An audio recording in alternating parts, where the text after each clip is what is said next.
Thanks for tuning in to Bourbon Drop. I'm your host, Myron. Today, we are on part 4 of Hundo Head Honcho, the quest to find the best 100 proof on my bar. Now, if you watched part 3, you already know who moved on to the next round. So, old Granddad Bonded, man, put Benchmark Bonded in its place. It knocked it off the throne.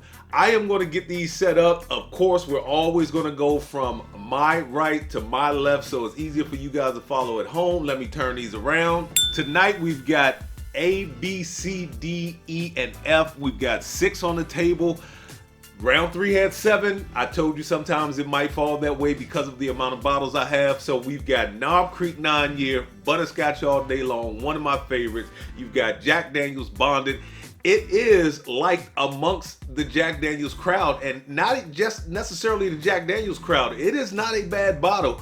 I prefer the triple mash over the Jack Daniel's Bonded, but we'll see how it does tonight. We've got Old Tub, one of my budget favorites. I swear I think they came up with this bottle just to go against Wild Turkey 101.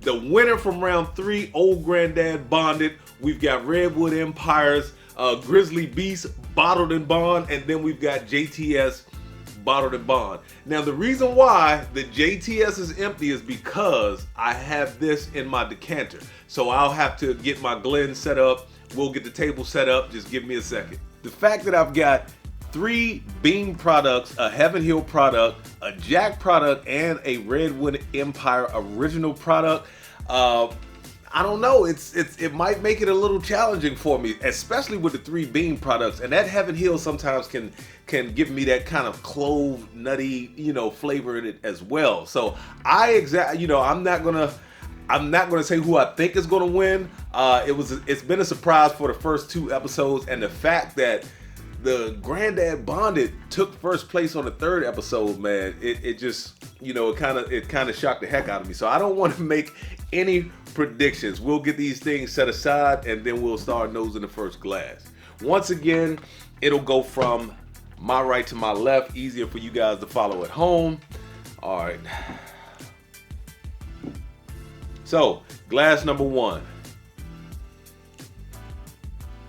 I am not getting anything but just a little bit of a stinging to the nose, and it's kind of funny because these are all 100 proof products, so but not anything that I can pick out. Maybe a light citrus note.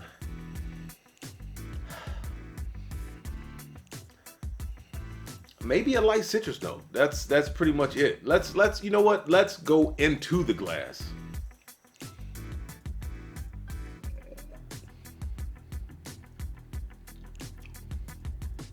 That's a nice mouthfeel.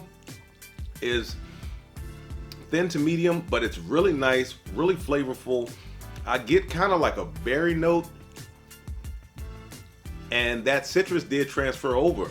Citrus on the mid, more of a leather on the back, finishing with a little bit of leather.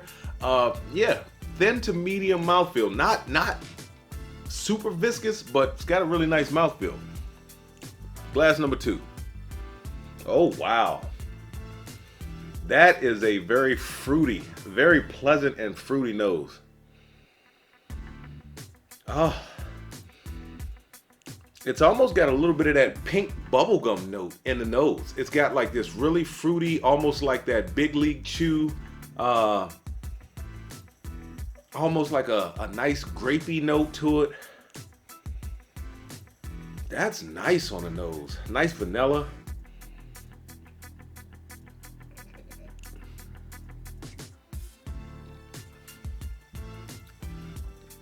Citrus on the palate. Little bit of, that's got to be the Jack. Because it's got that, it doesn't have that banana note, but it does have that pink bubblegum note that I get in the Jack Rye. This has got to be the Jack. This is, wow. Like berry, fruity, pink bubblegum.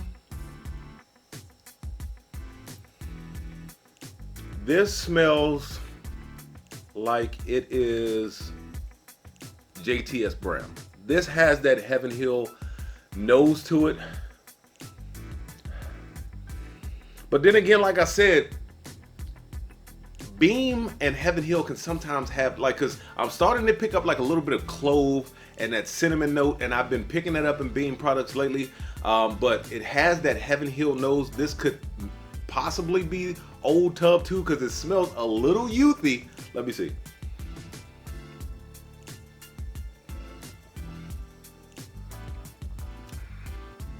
That is thin, a little sharp, and it tastes a little young. That might be the JTS Bottled and Bond. It does have some of that clove on the palate, a little bit of that cinnamon, a really light vanilla, but young. All right, glass number 4. Oh my gosh, this, I love when I get that maple syrup note. This has a heavy maple syrup note. A little bit of maple syrup, a little bit of caramel, butterscotch. Wow, that's a really, really nice nose.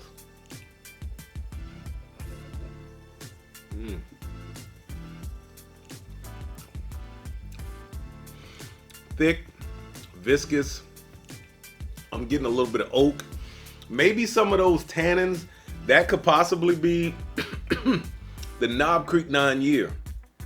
Because so far, I haven't picked up any like tannins from the barrel in any of these glasses. This could possibly be the Knob Creek because I am getting like that oakiness and some of those tannins like on the palate. It's very viscous. That nose is butterscotch. Oh, caramel, vanilla. Let's go into glass number 5. This is kind of fruity. A light vanilla. And that's pretty much it. Let's go into the palate.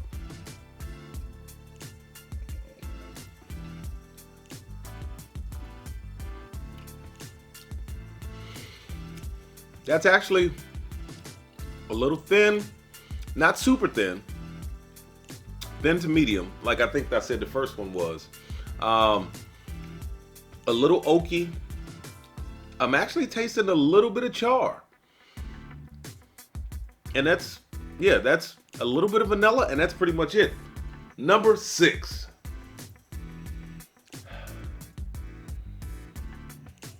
That's got a really nice nose. It's got a nice, almost like Ready Whip. It's got like this really like whipped cream type nose. I'm not picking up anything sharp. Yeah, just mainly vanilla. And that's pretty much it. Let's go into the palate.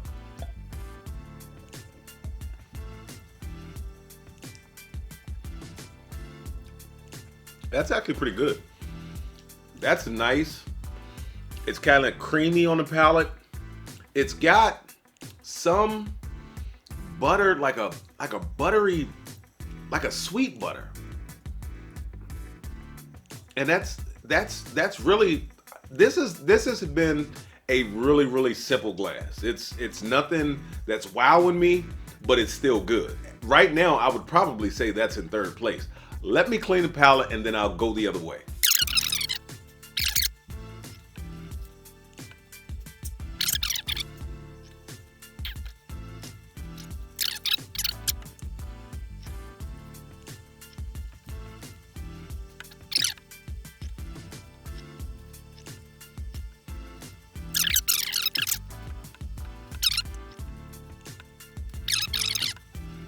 I am ready to reveal what these bottles are.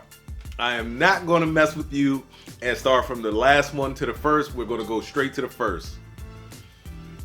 E is number 1. E, oh my gosh, and I think I did not give this one a favorable review at all. This is Grizzly Beast. Number 1, wow, is Grizzly Beast Redwood Empire. I mean, look, Blinds tell the truth sometimes. That's just how the cards fall. Number 2, B. What was B? B. I knew that had that Jack note in it, like the Jack Rye, that pink bubblegum note. 3, third place, C. C was, wow, Old Tub. C is Old Tub. Wow. Coming in 4th, D. Old Granddad. I cannot believe my Knob Creek is not in here, man. That bottle is just, to me, when I first got into bourbon, I tried Booker's, loved it. It was too hot. Eventually, I needed to find something that I wasn't spending $60 on every time, and Knob Creek was it, man. So let's go to the 5th place. 5th place, A. Knob Creek. 5th place is Knob Creek, man. That is hurting my heart. And last but not least, F. JTS Brown Bottled in Bond. Let me get these on the table the way they should be, and I'll get right back. This is why I didn't want to make any predictions, because you never know who is going to come out on top. I did not think that Grizzly Beast was going to do that great, because I gave it a less than favorable review when I reviewed it. So now, man, I've got I've got one more round left, and I've got some pretty good bottles that are going to be in that. But I'm questioning everything now. Are we living in the Matrix? I've got enough time to go and catch the rest of Whiskey Wisdoms live. It is Friday, and with that being said, let the whiskey flow. Never run out unless you're headed to a drop. Till next time.